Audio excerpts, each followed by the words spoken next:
السلام علیکم ورحمۃ اللہ تعالی وبرکاتہ۔ نحمده ونصلي ونسلم على رسوله الكريم اما بعد فاعوذ باللہ من الشیطان الرجیم بسم اللہ الرحمن الرحیم ان اللہ وملائکته یصلون علی النبی یا ایھا الذین آمنوا صلوا علیہ وسلموا تسلیما اللهم صل على سيدنا ومولانا محمد معدن الجود والكرم وآله الكرام وابنه الكريم وبارك وسلم صلاة وسلاما عليك يا رسول الله صلى الله تعالى عليك وسلم۔ حضور اکرم صلی اللہ علیہ وسلم کی مقدس شہزادیوں کا ذکر جاری ہے۔ اس میں سے حضور پاک صلی اللہ علیہ وسلم کی سب سے بڑی شہزادی حضرت زینب رضی اللہ تعالی عنہا کا تذکرہ اس سے پہلے والے درس میں ہوا۔ حضور پاک صلی اللہ علیہ وسلم کی دوسری صاحبزادی حضرت رقیہ رضی اللہ تعالی عنہا، ان کے بارے میں فرماتے ہیں کہ یہ اعلان نبوت سے 7 برس پہلے، جبکہ حضور پاک صلی اللہ علیہ وسلم کی عمر شریف کا 33واں سال تھا، آپ پیدا ہوئیں اور ابتدائے اسلام ہی میں مشرف اسلام ہو گئی۔ پہلے ان کا نکاح ابو لہب کے بیٹے عتبہ سے ہوا تھا، لیکن ابھی ان کی رخصتی نہیں ہوئی تھی کہ سورہ تبت یدا نازل ہو گئی۔ ابو لہب قرآن میں اپنی اس دائمی رسوائی کا بیان سن کر غصے میں آگ بگولا ہو گیا، غصے میں آگ بگولا۔ تبت یدا ابو لہب کی مذمت میں اور اس کی برائی میں یہ پوری صورت نازل ہوئی، اور اس میں فرمایا گیا کہ ابو لہب برباد ہو جائے اور اس کے ہاتھ ٹوٹ جائیں، ابو لہب تباہ و برباد ہو جائے۔ یہ اس لیے کہ اس نے حضور پاک صلی اللہ علیہ وسلم کی شان میں گستاخی کی تھی، حالانکہ حضور پاک صلی اللہ علیہ وسلم کا رشتے میں وہ چچا لگتا ہے، لیکن حضور کی شان میں گستاخی کرنے کی وجہ سے اور اسلام قبول نہ کرنے کی وجہ سے وہ کافر مردود ہمیشہ کے لیے عذاب میں گرفتار اور کفر کی حالت ہی میں مرا۔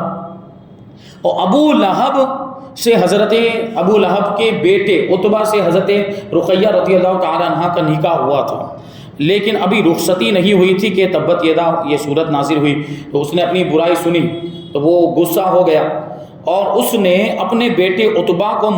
مجبور کر دیا کہ وہ حضور صلی اللہ علیہ وسلم کی صاحبزادی حضرت رقیہ رضی اللہ تعالی عنہ کو طلاق دے دے۔ چنانچہ عتبہ نے طلاق دے دی، اور اس کا مقصد یہ تھا کہ اس سے حضور صلی اللہ علیہ وسلم کو تکلیف ہوگی۔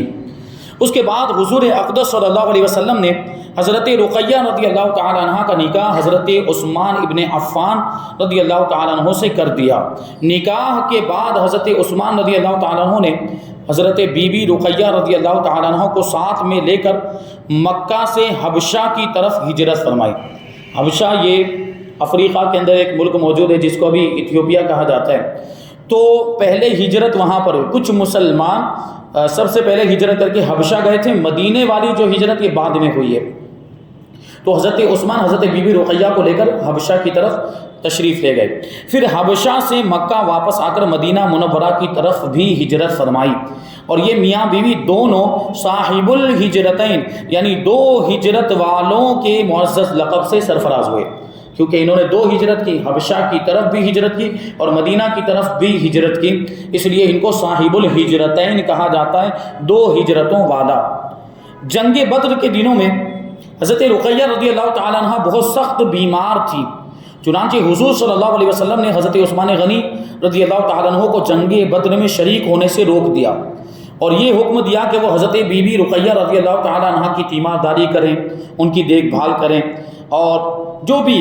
ظاہر سی بات ہے بیمار ہوتے ہیں تو ان کو بہت سی چیزوں کی ضرورت پڑتی ہے، اور وہاں کسی نہ کسی انسان کا ہونا ضروری ہوتا ہے، اس لیے حضور پاک صلی اللہ علیہ وسلم نے حضرت عثمان غنی کو جنگ بدر میں شریک ہونے سے روک دیا تھا۔ حضرت زید ابن حارثہ رضی اللہ تعالیٰ عنہ جس دن جنگ بدر میں مسلمانوں کی فتح مبین کی خوش خبری لے کر مدینہ پہنچے، اسی دن حضرت بی بی رقیہ رضی اللہ تعالیٰ عنہ نے 20 سال کی عمر میں وفات پائی، حضور صلی اللہ علیہ وسلم جنگ بدر کے سبب ان کے جنازے میں شریک نہیں ہو سکے تھے۔ حضرت عثمان غنی رضی اللہ تعالیٰ عنہ اگرچہ جنگ بدر میں شریک نہیں ہوئے، لیکن حضور اقدس صلی اللہ علیہ وسلم نے ان کو جنگ بدر کے مجاہدین میں شمار فرمایا، اور جنگ بدر کے مال غنیمت میں سے ان کو مجاہدین کے برابر حصہ بھی عطا فرمایا، اور شرکائے جنگ بدر کے برابر اجر عظیم کی بشارت بھی عطا فرمائی۔ کیونکہ حضرت عثمان غنی حضور پاک صلی اللہ علیہ وسلم کی شہزادی حضرت رقیہ کے بیمار ہونے کی وجہ سے شریک نہیں ہو سکتے تھے، اور یہ مجبوری تھی، مجبوری کی وجہ سے، ورنہ حضرت عثمان غنی رضی اللہ تعالیٰ عنہ تو شریک ہونا چاہتے تھے، بلکہ آپ کے دل میں جہاد کا جذبہ جوش مار رہا تھا، لیکن حضور کے حکم کی تعمیل کرتے ہوئے آپ رک گئے۔ اسی وجہ سے حضور پاک صلی اللہ علیہ وسلم نے آپ کو مجاہدین جنگ بدر میں شمار بھی کیا، مال غنیمت میں سے حصہ بھی عطا فرمایا، اور جنگ بدر میں شریک ہونے والے صحابہ کرام کو جو ثواب ملے گا اس ثواب کی بشارت اور خوشخبری حضور نے حضرت عثمان غنی کو بھی عطا فرمائی۔ شریک نہ ہونے کے باوجود آپ اس ثواب کے مستحق ہیں۔ حضرت بی بی رقیہ رضی اللہ تعالیٰ عنہ کے شکم مبارک سے حضرت عثمان غنی رضی اللہ تعالیٰ عنہ کے ایک فرزند بھی پیدا ہوئے تھے جن کا نام عبداللہ تھا، لیکن یہ اپنی ماں کے بعد 4 ہجری میں 6 برس کی عمر پا کر انتقال کر گئے تھے۔ یہاں پہ حضرت بی بی رقیہ رضی اللہ تعالیٰ عنہ کا بیان مکمل ہوا۔ اب حضور پاک صلی اللہ علیہ وسلم کی تیسری صاحبزادی حضرت ام کلثوم رضی اللہ تعالیٰ عنہ،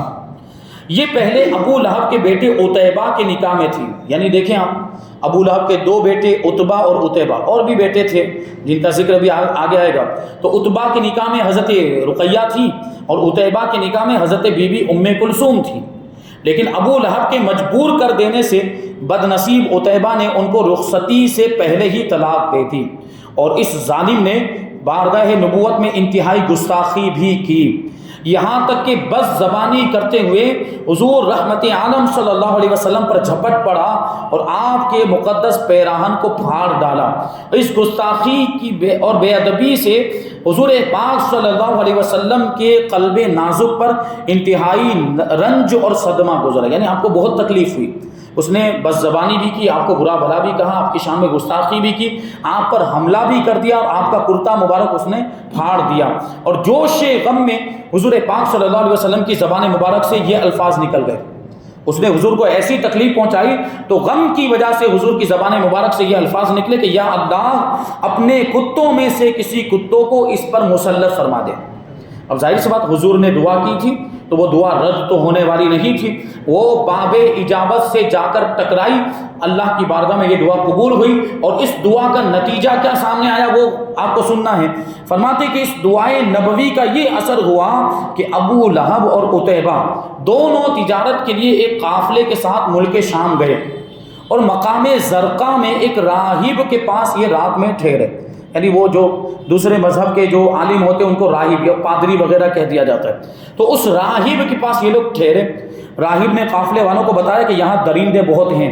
تو آپ لوگ ذرا ہوشیار ہو کر سوئیں۔ یہ سن کر ابو لہب نے قافلے والوں سے کہہ دیا کہ اے لوگوں، محمد صلی اللہ علیہ وسلم نے میرے بیٹے عتیبہ کے لیے ہلاکت کی دعا کر دی ہے۔ دیکھیے ابو لہب اگرچہ کافر تھا لیکن اسے بھی یہ بات معلوم تھی کہ محمد جو دعا کرتے ہیں وہ دعا قبول ہو جاتی ہے، اور ان کی زبان سے جو نکلتا ہے اللہ تبارک و تعالیٰ ویسا ہی کر دیتا ہے۔ یہ ابو لہب یہ تو مانتا تھا، تو اس نے یہ کہہ دیا کہ محمد صلی اللہ علیہ وسلم نے میرے بیٹے عتیبہ کے لیے ہلاکت اور بربادی کی دعا کر دی ہے، لہٰذا تم لوگ تمام تجارتی سامانوں کو اکٹھا کر کے اس کے اوپر عتیبہ کا بستر لگا دو۔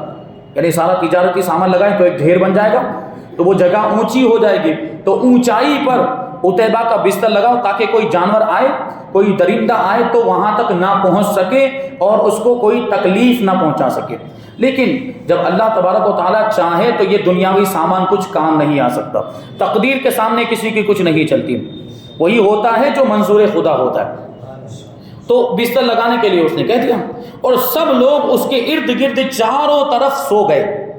تاکہ عتیبہ کو کوئی تکلیف نہ پہنچنے پائے۔ تو یہ کہا کہ تم چاروں طرف، ابو لہب نے کہا چاروں طرف اس کے ارد گرد سو جانا تاکہ کوئی جانور تم کو پار کر کے نہ جا سکے، تاکہ میرا بیٹا درندوں کے حملے سے محفوظ رہے۔ چنانچہ قافلے والوں نے عتیبہ کی حفاظت کا پورا بندوبست کر دیا، لیکن رات میں بالکل ناگہاں یعنی بالکل اچانک ایک شیر آیا، اور سب کو سونگتے ہوئے کود کر عتیبہ کے بستر پہ پہنچ گیا، کیونکہ اس شیر کو عتیبہ کے لیے بھیجا گیا تھا، تو دوسروں پر کیوں حملہ کرتا؟ وہ سونگتا سونگتا پہنچا اور معلوم کرتا تھا وہ سونگنے کے ذریعے کہ عتیبہ کون ہے، اور جب اس کو پتا چل گیا، اب سوچنے جیسی بات ہے کہ اس کی ناک میں بھی تو یہ تاثیر تھی کہ اس نے اپنے ناک کے ذریعے سونگ کر معلوم کیا کہ عتیبہ کون، تو اس کو بتایا گیا ہوگا نا کہ عتیبہ کی یہ بو ہوگی، تو شیر نے عتیبہ کو سونگ کر معلوم کر لیا اور اس کے بستر پر پہنچ گیا اور اس کے سر کو چبا ڈالا۔ لوگوں نے ہر چند شیر کو تلاش کیا مگر کچھ بھی پتہ نہیں چل سکا کہ یہ شیر کہاں سے آیا تھا اور کدھر چلا گیا، کیونکہ وہ تو اللہ کی جانب سے بھیجا گیا تھا۔ حضور نے دعا کی تھی کہ اپنے کتوں میں سے ایک کتے کو اس پر مسلط فرما دے، اللہ تعالیٰ نے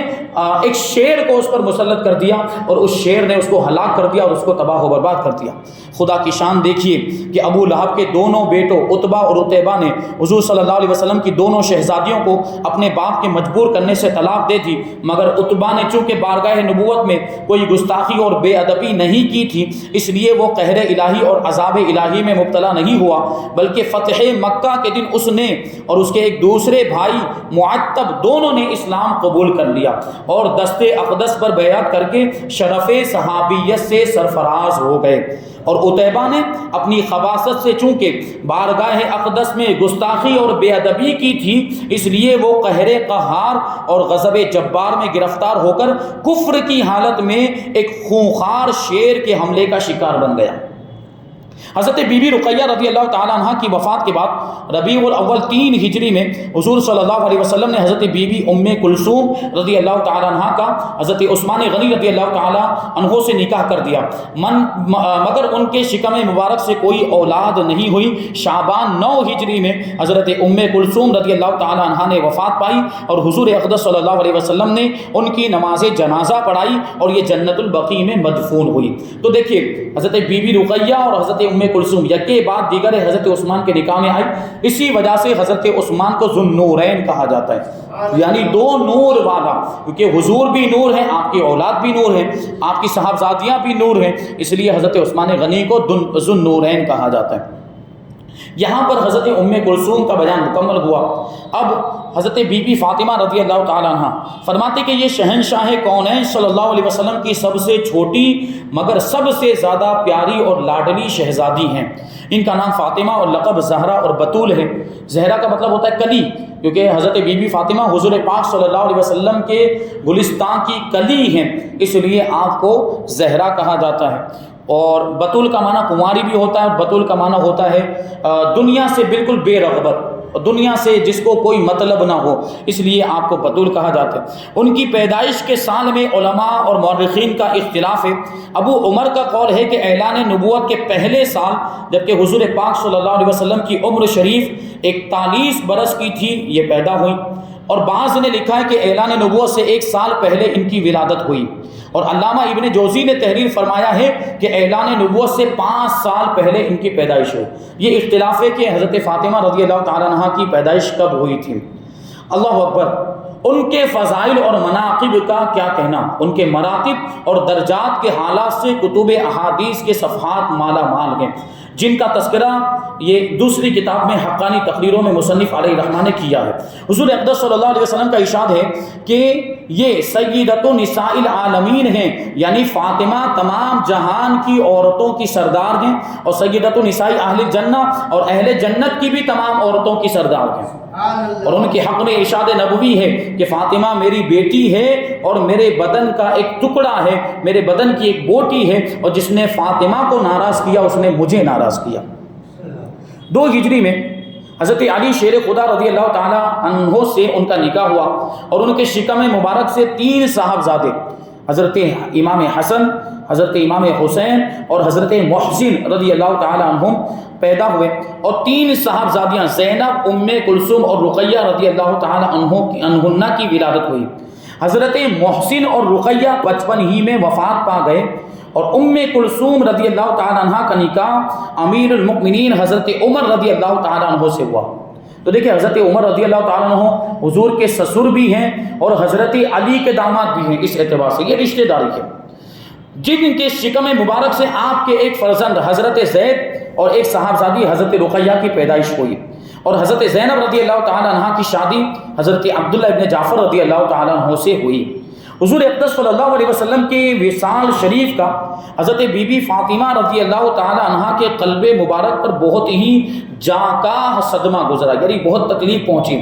چنانچہ وصال اقدس کے بعد حضرت فاطمہ رضی اللہ تعالیٰ عنہ کبھی ہنستی ہوئی نہیں دیکھی گئی، یہاں تک کہ وصال نبوی کے 6 مہینے کے بعد 3 رمضان المبارک 11 ہجری منگل کی رات میں آپ نے داعی اجل کو لبیک کہا، یعنی آپ کا وصال ہو گیا۔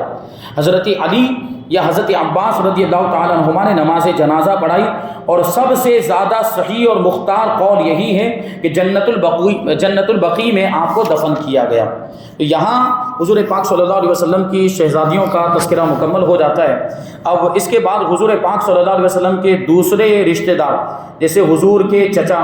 اور حضور کی پھوپھیاں، اور پھر اس کے بعد حضور کے خدام جو حضور پاک صلی اللہ علیہ وسلم کی خدمت میں رہا کرتے تھے اور حضور کی خدمت کیا کرتے تھے، اور خصوصی محافظین اور چوکیدار جو حضور پاک صلی اللہ علیہ وسلم کی حفاظت کیا کرتے تھے، اور پھر اس کے بعد کاتبان وحی جو حضور کی بارگاہ میں حاضر رہتے تھے اور جو بھی قرآن کی آیتیں اور صورتیں نازل ہوتی اس کو وہ لکھتے تھے۔ تو انشاءاللہ تبارک و تعالیٰ ان ساری مقدس شخصیتوں کا اور ان ساری پاکیزہ ہستیوں کا تذکرہ ہم آئندہ درس میں شامل کریں گے۔ اللہ تبارک و تعالیٰ کی بارگاہ میں دعا ہے کہ جو کچھ بھی بیان ہوا اس پر ہم سب کو عمل کرنے کی توفیق عطا فرمائے۔ حضور پاک صلی اللہ علیہ وسلم اور آپ کے متعلقین سے ہم سب کو سچی پکی محبت کرنے کی توفیق عطا فرمائے۔ وما علینا الا البلاغ۔ الفاتحہ۔